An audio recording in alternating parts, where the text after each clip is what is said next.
everyone, and welcome to a new edition of Today's Youth. And today our guest is a multitasking young lady from a neighboring African country, from Malawi. Ivana Alvarez is a pilot, and she's also a governor of the African section of the Female Women's Pilot Organization. Ivana will tell us more about her passion for flying, her education, and her career as a pilot and as a governor of the African section for the International Women Pilot Organization in the 99s. Stay tuned, and after the break, we'll be joined by Ivana via video conference.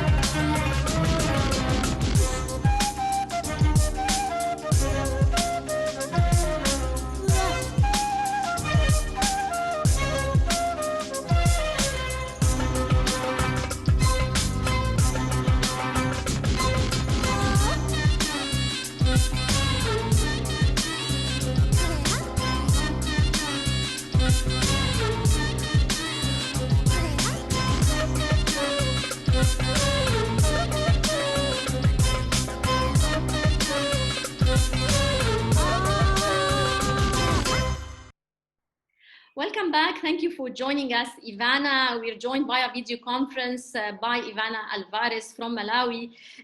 Thank you for joining us, Ivana, and welcome to our show here on Nile TV International. Thank you so much for having me on your platform. Thank you so much for inviting me. Well, Ivana, I would first like to start by asking you about your passion for flying. When did your passion for flying start, and how did you move on from there? Well, I was born and raised in Malawi, and at the tender age of 10 years old, I dreamed of becoming a pilot. The dream started when I did a round-the-world trip and immigrated to New Zealand with my parents. The round-the-world trip was not really meant to happen or to be. However, the circumstances made it happen that way. And when I completed my high school education, I still held on to my dream of flying, and so it came to pass. I just started my flying career in South Africa at 43 Air School. And then thereafter, I continued to America, where I did my commercial license and converted. And I also did my Bachelor of Science degree in aviation management. Right, Ivana, tell me, your education years and your career life also.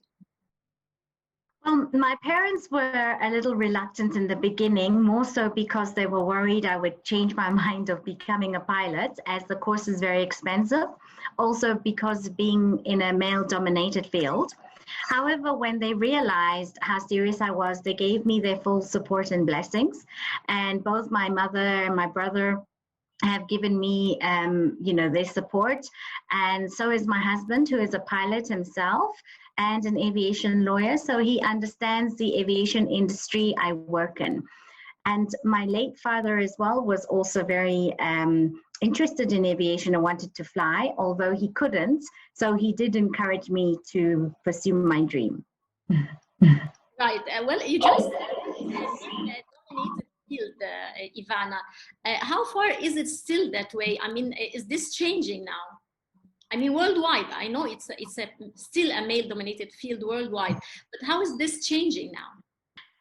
It is changing very slowly, very, very slowly. There is worldwide 6% of women pilots who are female pilots, but it will still take time, and we can only change this by raising awareness, because also there's been a lack of role models. So it is still pretty much a male-dominated field as of now. Who are the very well-known, dominated female women pilots around the world? Well, one of them, the most famous, of course, is Amelia Earhart. I don't know if you know Amelia Earhart. She was the founder of the 99s, the governor of the section of the 99s. And she's one of the ladies who did the transatlantic crossing. So she set up the foundation, which I am under, called the African Section 99s. And the African Section 99s is a women's international organization. We have 6,000 members and in 44 countries. And they have been set up now for almost 91 years. Actually, this year we celebrated the 91st anniversary. Last year was the 90th anniversary. And how it came about, when she first started the organization, there was only 117 women pilots at the time that she sent an invitation to, but only 99 came for the meeting. So that's where the name 99s comes from. Right, I will come back to the 99th International Organization for Women Pilots. We will be talking more about it. But for now, I'd like to ask you about the difficulties you faced throughout your career, the obstacles you met, and how did each obstacle and difficulty you passed through strengthened you further? There were many challenges and obstacles I faced throughout my career. One of the hardest was losing my best friend and roommate in a plane crash when I was learning to fly at the age of 17 years old. As I mentioned above, my interest started, from 10 years ago. From 10 years old, sorry. And once I completed all my flying training, which was self-sponsored, the difficulties were more of gender equality, racism, prejudice, discrimination. But you have to be very strong, and you shouldn't take that to heart. You have to embrace those. And if you can get past that, you would have no issues. Also, just getting the foot in the door, getting that first job was not an easy fate. I've also worked in different sectors in aviation, such as flight operations, organizing aviation events, flight instruction, freelancing on private jets. Before I settled in Malaysia for a few years, I was flying in Asia, and that gave me the best experiences I had. And it was some of the most memorable, fun times for me. And then I relocated back home to Malawi after several years. So, it's these traveling and exposure that makes you the stronger person. Personally, I also think that it will take years and generations, because tribalism still exists in Africa, in India, as well as other parts of the world. And at an individual level, we need to overcome racist perspectives and stop racist behaviors, starting with changing our worldview. We should blur the concept of self and others, and simply treat everyone, whatever their skin color, equally. Governments around the world also have to work towards diminishing structural inequalities created by racist social hierarchies. And we must remember that we are all citizens of the universe. Well, Ivana, talking about African youth, how, in your opinion, can we engage African youth in contributing to the welfare and the development of African nations? Well, for the development and the welfare of the African youth, education is key. Education is the most important aspect here. It's more than an opportunity for them to go to school. It's an opportunity to determine the outcome of one's future, to establish a voice within and outside of one's community, to dream beyond the limits of one's circumstances. And to many, especially girls, are still not getting the quality education they deserve. Girls in rural areas in Africa still have the mindset that this is not something that they should do. It's a male-dominated field. So education in girls is marginalized in communities and rural areas, also leads to reduction in child marriages, early pregnancy, at-risk behaviors, and violence against women and girls. It increases the economic self-sufficiency and prosperity. And when girls are educated, the genders of biasm against girls and women are effectively disrupted. Also, it keeps girls in education, reduces the risk of HIV infection by 36%. Mhm. So it's important for the education. Right. How can, in your opinion, encourage the youth to get engaged in the sustainable development goals to help all nations now achieve prosperity, reduce poverty, and protect the planet? I feel here that they need technology. Technology is continually expanding and evolving, and governments need to invest in cultural arts, sports facilities, education skills, technology in certain areas, climate change.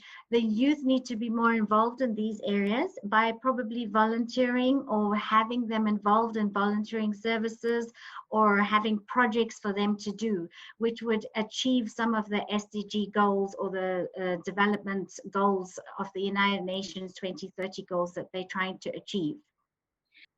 Right. Ivana, do you think the challenges facing youth around the world are the same? I mean, do youth around the world have the same common challenges?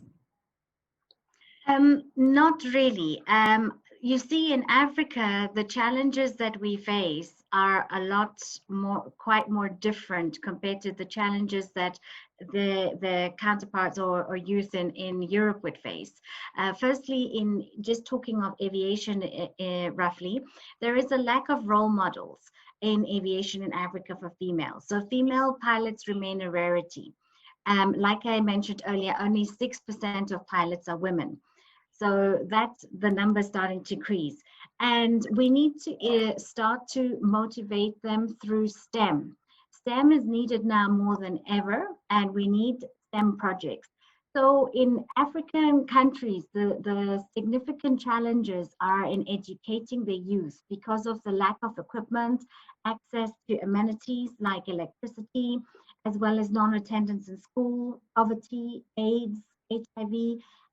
You have girl child marriages, teen pregnancies, sexual harassment and violence. So as a result, many children may be unable to read even after several years of education. And many girls in Africa do not participate significantly or perform well in STEM subjects. The Right. situation becomes more pronounced as the level of education increases, and a combination of factors like the cultural practices, the attitudes, biased teaching, learning materials, all this plays a huge, part to the challenges that they face. Right. Well, Ivana, moving on to your home country, and we can't end our discussion, of course, without talking about your home country, our neighboring African country, Malawi. Tell us more about the beauty of Malawi and the most important touristic sites over there. Malawi is definitely a beautiful country, and everyone calls it a hidden gem. And we are known as the warm heart of Africa because it's one of the friendliest places. The people are very friendly and they'll come and talk to you. But the most attractions, most beautiful attractions, is Lake Malawi. Lake Malawi has the most colorful fish, unique species of fish in the sea called the chambo. And also we have the wildlife reserves such as Majeti, Mvu Game Park and Liwondi, and Zomba Plateau. And of course we have Mulanji, which is the where the area of the tea estates is. So there's a lot to see, and I invite people who've never been to come and visit Malawi and to come and experience the warm heart of Africa. Well, sure. We would like all to come over. Ivana, one final question before I end. I would like to ask you about your role as a governor of the African section of the International Women Pilots Organization, the 99th. You were a member at the beginning and now you were chosen as the governor of the African section. Tell me more about your role in this organization and, of course, how are you managing your time between flying, being a pilot, and your role as a governor of the African section of the organization? Yes, so as my role is basically a voluntary role. All of us who are in the 99s or the African Section 99s, we are all voluntary. Yeah. And the members are the same. So I dedicate my time and energy to finding ways in which I can exemplify our motto and mission of the 99s, which is promoting aviation through education, and while honoring our unique and history and sharing our passion for flying, and just encouraging other women in Africa to join the section and support each other. There is not much support for female pilots, and there are times when it can be quite tough. So finding, like-minded people sharing the same passion is important in order to grow and exchange information to help each other. And I have my Vice Governor, Dina Dawood, who is Egyptian, who has been a great driving force for the African section. She has been assisting me with our STEM project, which the main objective is reaching to the youth in Africa. So I'm not married and I don't have children, so I'm able to focus my time and energy to the 99s by prioritizing the important things and dealing with those that are important first. Mhm. Um, that's basically how I manage my time. I also freelance, so as part of my job, and so it gives me that flexibility to dedicate my time towards the 99s and then flying and also having time to do other things in between. Right. You also organized the first International Women's Pilot Conference. Tell me more about this conference and the upcoming one that will be held in Rwanda. Tell me more about those conferences and their importance and outcomes. Yes. So last year in October 2019, the African Section 99 celebrated their first anniversary. Whilst the 99 celebrated their 90th anniversary, it was a huge occasion for us, as these were two very important landmark anniversaries.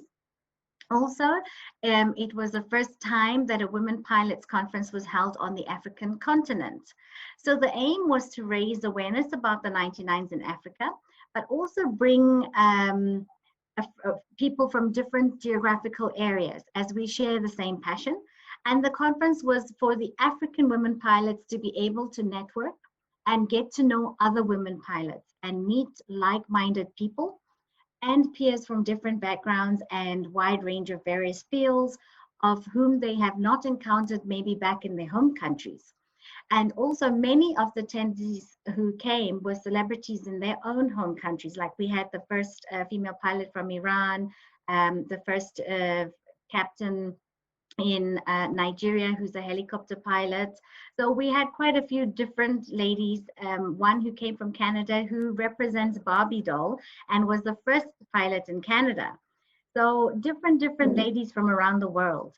It's also expanding the knowledge and sharing the problems and finding solutions to them that we are facing in our industry, and presenting ideas and just having a new perspective on things and seeing how we can help each other in different areas or geographical locations. So this is the basis of our conferences. Right. And the next conference will be in Rwanda in 2022 around October. Right. So that one will be celebrating our 93rd anniversary and third anniversary of the African Section 99s. And we just want to appeal to governments, airlines, organizations who involved in the aviation sector to help us to raise awareness about this and to get more youth involved and help the girl child.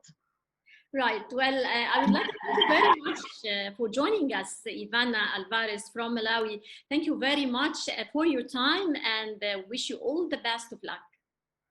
Thank you so much. Thank you very much for having me. Thank you very, very much. Dear viewers, that was Ivana Alvarez from Malawi, a new success story in our program. We will be getting you more success stories from Egypt and the other African countries throughout our different episodes in today's youth. Many thanks for watching, and don't forget to join us next week, same time. Till then, it's goodbye.